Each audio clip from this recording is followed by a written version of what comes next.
Bonjour, je suis Alice et aujourd'hui j'avais envie que l'on parle de quelqu'un que nous passons parfois une vie entière à essayer de faire taire, notre corps. Il est toujours là, depuis notre premier souffle. Il nous accompagne partout. Il nous permet de marcher, de respirer, de ressentir, de vivre. Et pourtant, je rencontre énormément de personnes qui entretiennent avec leur corps une relation extrêmement difficile. Certaines me disent « mon corps me lâche », d'autres « je ne comprends plus mon corps » ou encore « mon corps me fait souffrir » et parfois « j'aimerais juste qu'il me laisse tranquille ».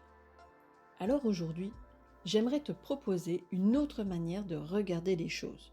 Et si ton corps n'était pas contre toi? Et s'il essayait simplement de te parler? Parce qu'il y a une phrase que j'entends souvent. Le corps n'oublie rien. Et même si cette phrase mérite d'être nuancée, je crois qu'elle dit quelque chose d'important. Notre corps garde parfois la trace de ce que nous avons traversé. Pas comme un disque dur, pas comme une mémoire parfaite, mais comme un organisme vivant qui apprend, qui s'adapte, qui protège et qui parfois continue à réagir alors que le danger est passé. Si tu as écouté le premier épisode de cette série de l'été, nous avons parlé du cerveau, du système nerveux, de la sécurité intérieure. Mais aujourd'hui, j'aimerais que nous descendions un peu plus bas, que nous quittions quelques instants notre tête pour écouter ce que raconte notre corps. Parce que très souvent, il parle bien avant que nous comprenions. Et ce qui peut se comprendre peut aussi se travailler. Chapitre 1. Quand le corps essaie simplement de nous parler. Je crois que nous avons appris très tôt à écouter beaucoup de choses. À écouter les autres, à écouter les horaires, les obligations, le travail, les rendez-vous, les attentes, les notifications, les informations, le téléphone qui sonne, les mails qui arrivent, les enfants qui nous appellent, les collègues, les proches. Passons notre vie à être attentifs à ce qui vient de l'extérieur. Et pourtant, il y a une voix que nous apprenons souvent à ignorer, celle de notre propre corps. Parce que soyons honnêtes, dans notre société, on nous apprend rarement à l'écouter. Au contraire, on nous apprend souvent à dépasser nos limites, à tenir encore un peu, à finir la journée, à serrer les dents, à continuer malgré la fatigue, à repousser le moment où l'on s'arrêtera. Comme si prendre soin de son corps était quelque chose que l'on ferait plus tard. Quand il y aura moins de travail, moins de contraintes, moins de responsabilités, quand les enfants seront plus grands, quand les vacances arriveront, quand tout sera enfin terminé. Sauf qu'il y a toujours quelque chose, toujours un dossier, toujours une urgence, toujours une personne qui a besoin de nous, toujours une raison de remettre cela à demain. Alors on continue. Et le corps, lui, continue aussi. Au début, il parle doucement, il envoie des petits signaux. Une fatigue un peu plus présente que d'habitude, des épaules qui se crispent, une respiration plus courte, quelques nuits moins réparatrices, des maux de tête qui reviennent plus souvent, une sensation de tension, rien de très impressionnant, rien qui nous oblige réellement à nous arrêter. Alors nous faisons ce que beaucoup de personnes font, nous continuons, parce que nous avons appris que c'était ça, être adulte, tenir, être fiable, faire ce qu'il faut, même quand c'est difficile. Et puis parfois, les signaux deviennent plus forts. Le sommeil devient plus léger. On se réveille déjà fatigué. Le week-end ne suffit plus à récupérer. On a l'impression d'avoir toujours les épaules remontées. Le ventre est souvent noué. La respiration reste haute et rapide. Le corps semble tendu en permanence. Et malgré cela, beaucoup de personnes continuent de se dire « ce n'est rien, ça va passer, je suis juste fatiguée, il faut que je me motive ». comme si écouter son corps était un signe de faiblesse, comme si ralentir était un échec, comme si demander du repos était presque une faute. Et je trouve ça profondément triste. Parce que notre corps ne cherche pas à nous empêcher de vivre. Il essaie souvent de nous aider à continuer autrement. Je rencontre parfois des personnes qui arrivent au studio avec beaucoup de colère contre leur corps. Elles me disent « Il me trahit. Je ne supporte plus ces tensions.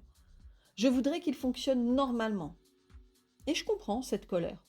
Quand on souffre, quand on est épuisé, quand on dort mal depuis longtemps, quand on a l'impression que son corps nous ralentit, il est normal de ressentir de la frustration. Et j'aime souvent leur proposer une autre question. Et si ton corps n'était pas en train de te trahir? Et s'il faisait exactement l'inverse? Et s'il essayait désespérément d'attirer ton attention? Parce qu'un corps ne parle pas avec des mots, il parle avec des sensations, avec de la fatigue, avec des tensions, avec des besoins, avec des limites, avec des émotions que nous n'avons parfois pas encore identifiées. Cela ne signifie pas que chaque douleur a une origine émotionnelle. Cela ne signifie pas que tout est psychologique. Nous savons que le corps est infiniment complexe. Il existe des maladies, des blessures, des causes biologiques qu'il est essentiel de prendre au sérieux et de faire évaluer par les professionnels de santé compétents.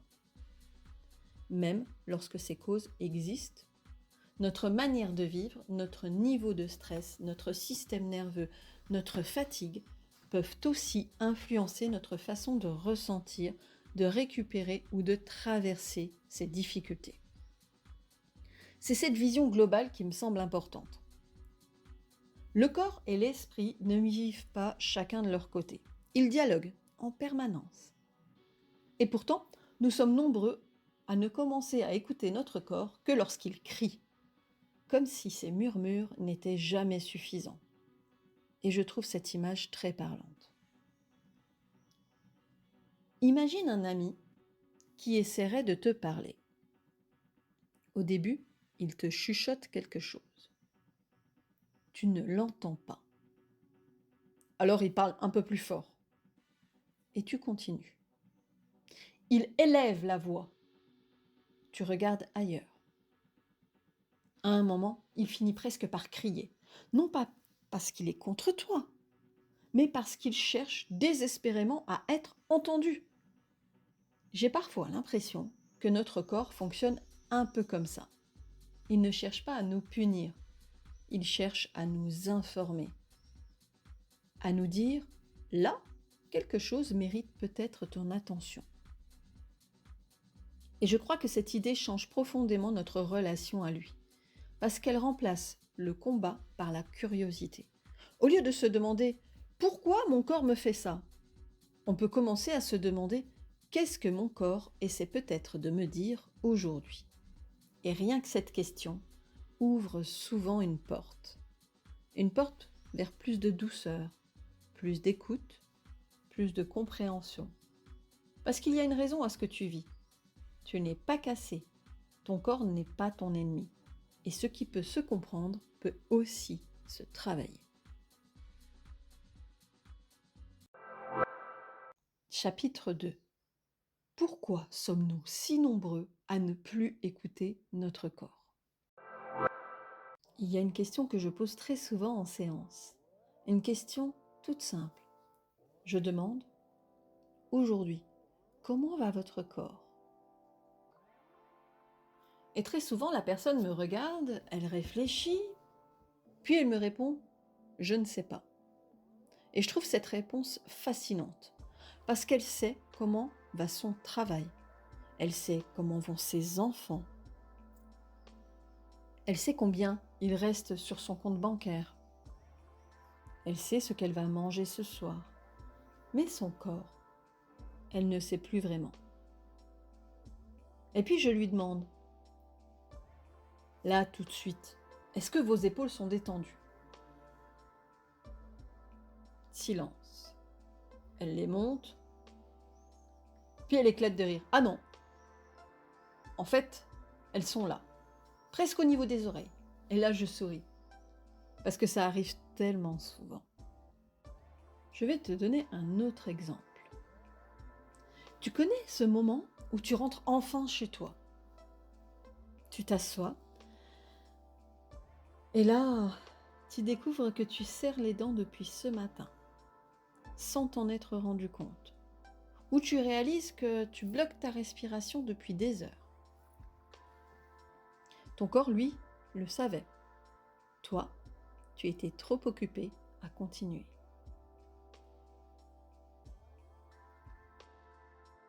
Je vais te parler d'une autre histoire encore.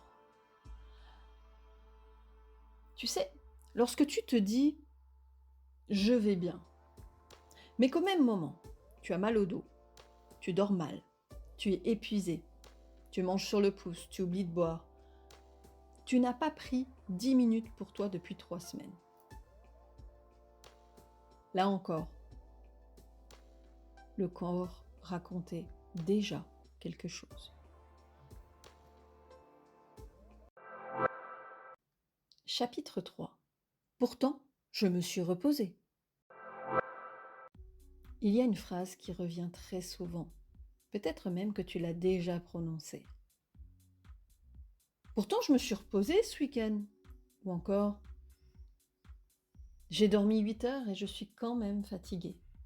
Ou bien, je reviens de vacances et je ne me sens pas vraiment reposée. Et je trouve ces phrases très intéressantes parce qu'elles montrent une chose. Nous pensons souvent que le repos est une question de temps, alors que parfois c'est surtout une question de qualité. Imagine 2 personnes. Toutes les deux passent une journée allongée sur une plage. Même soleil, même transat, même bruit des vagues. À la fin de la journée, la première se sent profondément reposée. La seconde rentre plus fatiguée qu'en arrivant. Pourquoi ? Parce que son corps, lui, n'a jamais vraiment quitté le mode vigilance. Pendant qu'elle regardait la mer, son cerveau faisait la liste des courses, pensait au travail, à la rentrée, à ce mail auquel il faudrait répondre, à cette facture, à ce rendez-vous médical, à cette conversation qu'elle aurait dû avoir. Extérieurement, elle se reposait, mais intérieurement, elle continuait de courir. Je rencontre souvent des personnes qui me disent « Je suis incapable de regarder un film sans faire autre chose ». Elles répondent à des messages, elles plient du linge, elles regardent leur téléphone, elles préparent mentalement le lendemain, comme si rester simplement assise devenait presque inconfortable. Alors parfois je leur demande « À quand remonte la dernière fois où vous avez vraiment rien fait ?» Il y a souvent un grand silence, puis un sourire un peu gêné, parce qu'elles ne s'en souviennent plus. Je crois qu'on sous-estime énormément ce que représente la récupération. Notre corps ne récupère pas uniquement parce qu'on s'arrête de bouger. Il récupère lorsqu'il sent qu'il peut enfin relâcher. Et ce n'est pas toujours la même chose. Je vais te donner une image. Imagine que tu conduises une voiture. Le moteur tourne à 5000 tours par minute. Tu arrives à un feu rouge. Tu t'arrêtes. Mais tu continues d'appuyer sur l'accélérateur. La voiture est immobile, mais le moteur, lui, continue de forcer. Et c'est un peu ce que vivent certaines personnes. Elles s'arrêtent, mais leur système continue de tourner. Alors forcément, elles récupèrent très peu. Et parfois, le corps essaie de compenser. Il réclame davantage de sommeil, davantage de pause, davantage de calme. Mais comme nous avons appris à ignorer ces signaux, nous nous disons « je suis paresseux, je manque de motivation, je devrais me secouer ». Et ça me rend toujours un peu triste. Parce que nous sommes souvent beaucoup plus durs avec nous-mêmes que nous le serions avec quelqu'un que nous aimons. Imagine un ami qui viendrait te voir en te disant « Je suis épuisé ». Est-ce que tu lui répondrais « Allez, arrête de te plaindre et bouge-toi » ? Probablement pas. Tu lui demanderais peut-être « Depuis combien de temps tu tiens comme ça ?» Ou « Tu as pu souffler un peu ?» Ou encore « Qu'est-ce qui te pèse en ce moment ?» Alors pourquoi est-ce si difficile de nous parler avec cette même douceur ? Il y a une autre phrase que j'entends souvent. Je pensais que c'était normal. Normal d'avoir mal au cou, normal d'être fatigué dès le réveil, normal de ne jamais récupérer, normal de vivre tendu. Et je comprends, parce que lorsque quelque chose dure depuis des années, on finit par croire que c'est notre fonctionnement, alors qu'en réalité, c'est peut-être simplement devenu notre habitude. Et une habitude n'est pas une fatalité. Je crois profondément que notre corps n'attend pas que nous soyons parfaits. Il n'attend pas que nous mangions parfaitement, que nous dormions parfaitement, que nous gérions parfaitement notre stress.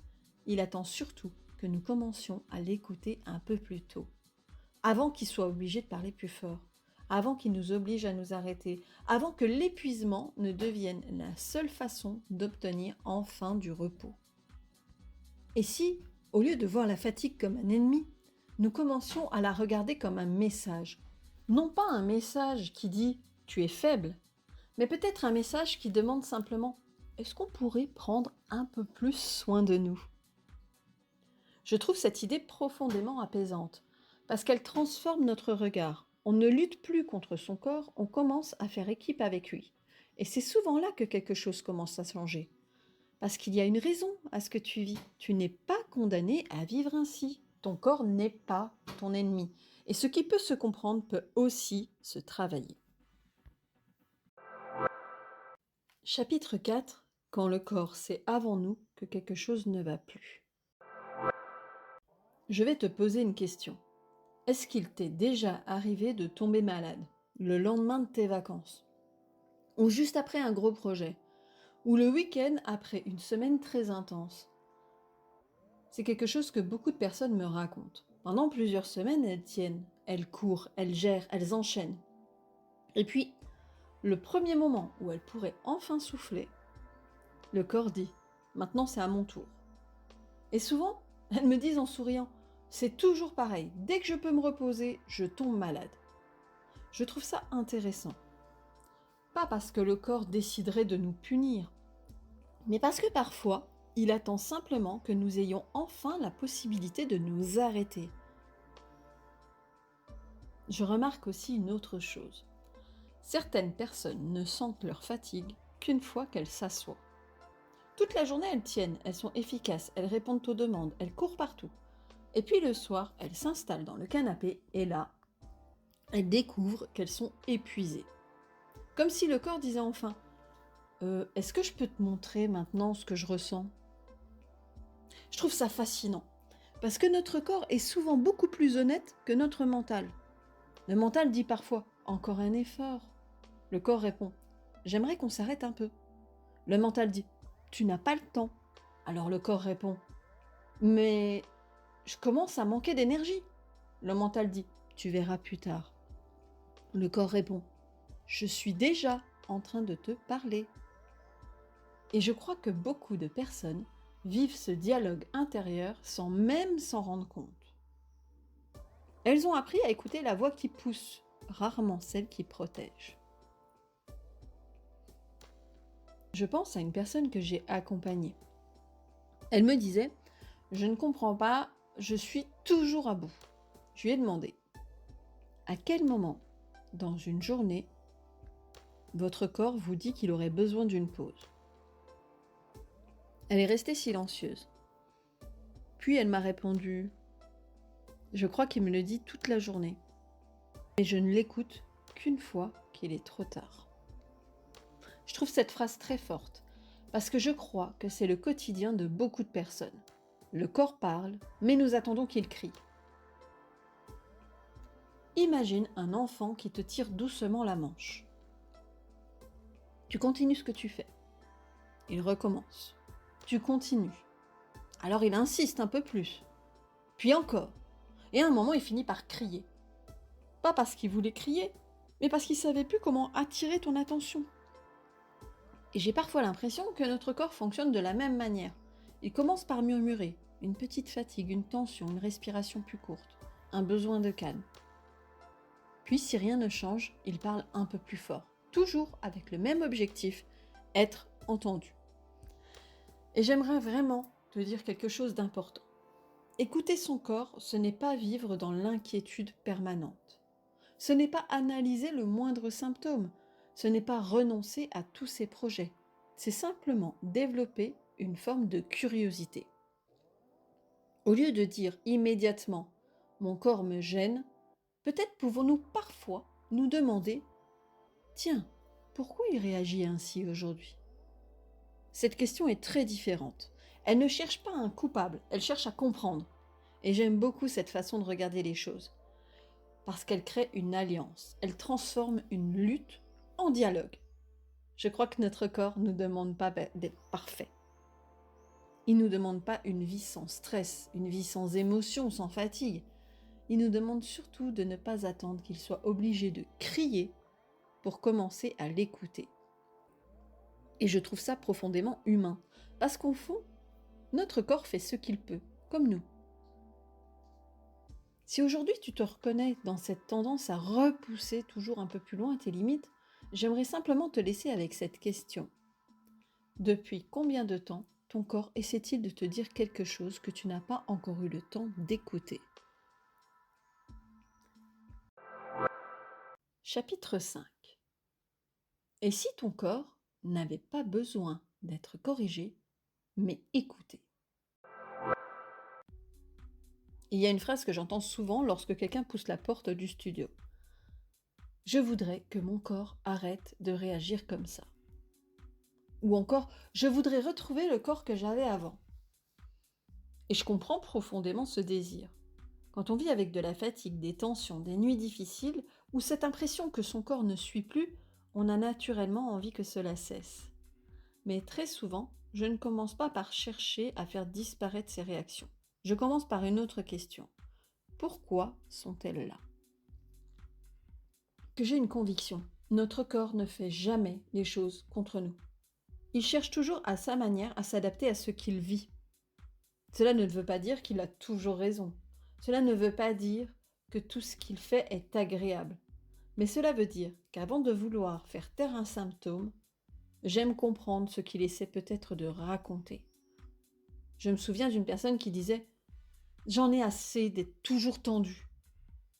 Et je lui ai simplement demandé « Est-ce que vous vous souvenez de la dernière fois où votre corps s'est senti vraiment en sécurité ?» Elle m'a regardée, elle a réfléchi, puis elle m'a répondu « Je ne sais même pas si je l'ai déjà vécu ». Ça m'a profondément touchée, parce que parfois, on demande à notre corps de se détendre alors qu'il ne sait même plus ce que cela signifie. Et c'est exactement pour ça que je n'aime pas les injonctions « détends-toi, respire, relâche tes épaules ». Bien sûr, ces propositions peuvent être utiles, mais si le corps ne se sent pas suffisamment en sécurité, il reviendra souvent à ce qu'il connaît, non pas parce qu'il est têtu, mais parce qu'il cherche à nous protéger. Alors en séance, nous faisons quelque chose de très différent. Nous ralentissons, pas pour perdre du temps, mais pour laisser enfin le temps au corps d'être entendu. Nous observons, sans juger, sans vouloir tout changer immédiatement. Je pose parfois des questions très simples. Où ressentez-vous cette tension ? Depuis quand est-elle là ? Est-ce qu'elle change au cours de la journée ? À quel moment votre corps semble-t-il souffler un peu ? Et souvent, ces questions ouvrent déjà quelque chose. Parce que pour la première fois depuis longtemps, quelqu'un s'intéresse à ce que le corps raconte sans lui demander de se taire.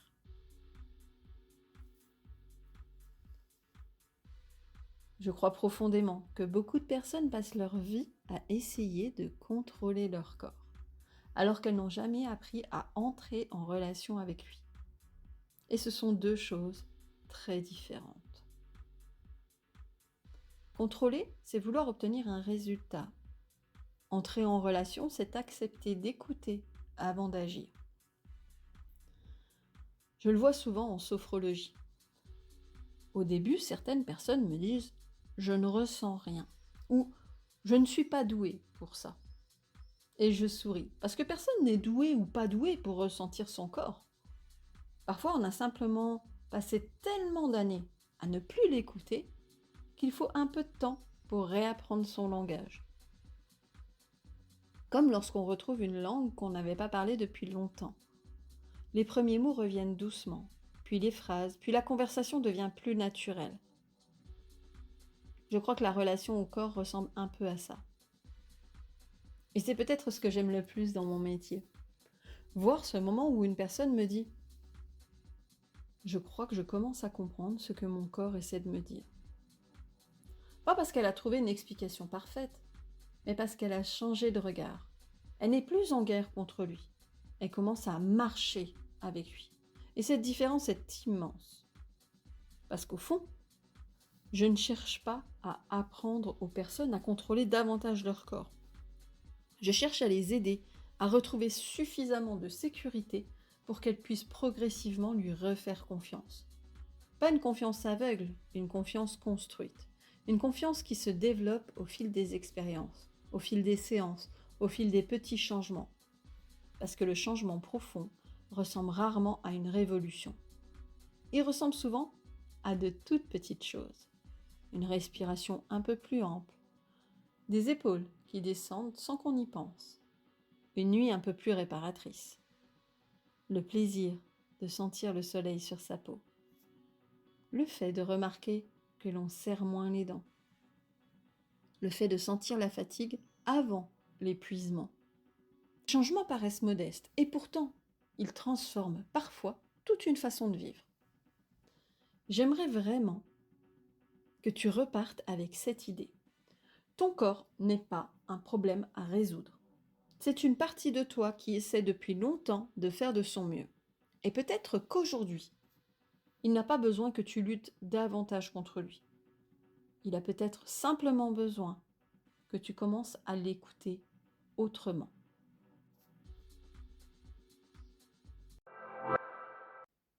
Chapitre 6.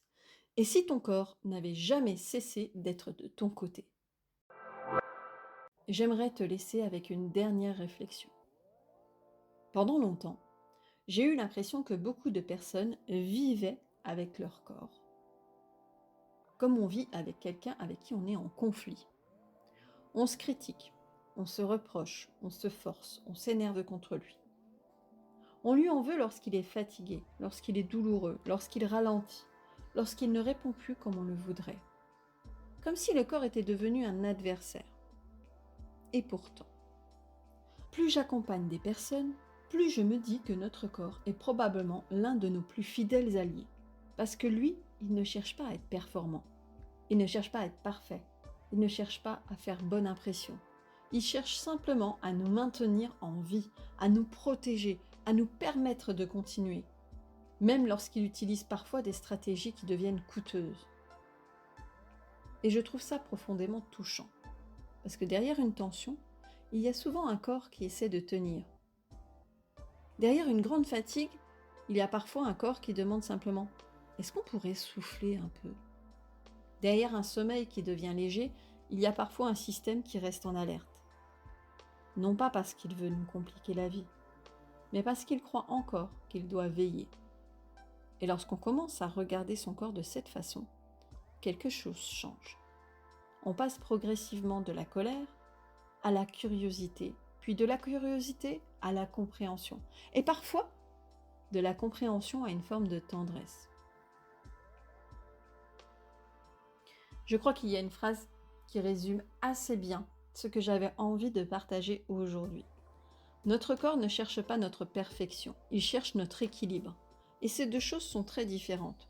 Parce que la perfection demande toujours plus d'efforts, plus de contrôle, plus de performance. L'équilibre, lui, accepte qu'il y ait des journées où on est en forme et d'autres où on l'est moins. Des périodes où on avance facilement et d'autres où on a besoin de ralentir. Il accepte que nous soyons vivants. Et être vivant, c'est aussi être traversé par des moments de fatigue, de tension, de vulnérabilité. Cela ne signifie pas que quelque chose ne fonctionne pas.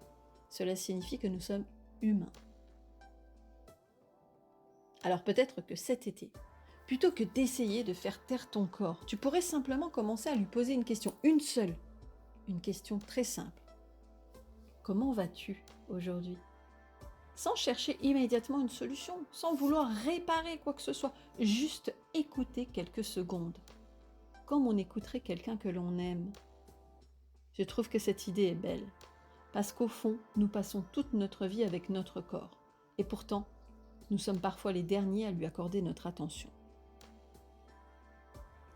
Si tu écoutes cet épisode aujourd'hui, et que tu te reconnais dans cette fatigue permanente, dans ces tensions, dans cette impression de vivre coupé de toi-même, j'aimerais vraiment que tu repartes avec ceci. Il y a une raison à ce que tu vis. Tu n'es pas cassé, ton corps n'est pas contre toi. Il essaie peut-être simplement depuis longtemps de trouver la meilleure façon de te protéger avec les ressources qu'il possède. Et cette façon de fonctionner, elle peut évoluer petit à petit, avec de nouvelles expériences, avec davantage de sécurité, avec de la douceur, avec un accompagnement lorsque c'est nécessaire. Parce que je le vois très souvent au studio. Des personnes arrivent persuadées que leur corps est devenu leur ennemi. Puis, au fil des séances, elles découvrent autre chose. Elles découvrent qu'il essayait simplement d'être entendu. Et je trouve que c'est un moment profondément émouvant. Parce qu'à partir de là, on ne cherche plus seulement à aller mieux. On commence à construire une autre relation avec soi-même. Une relation où le corps n'est plus celui qu'il faut combattre, mais celui avec qui on avance. Je terminerai avec cette image. Imagine une maison. Depuis des années, le détecteur de fumée sonne régulièrement. Au début, tu t'inquiètes, puis tu t'y habitues. Alors tu finis par retirer les piles. Le silence revient. Mais le problème n'a pas disparu.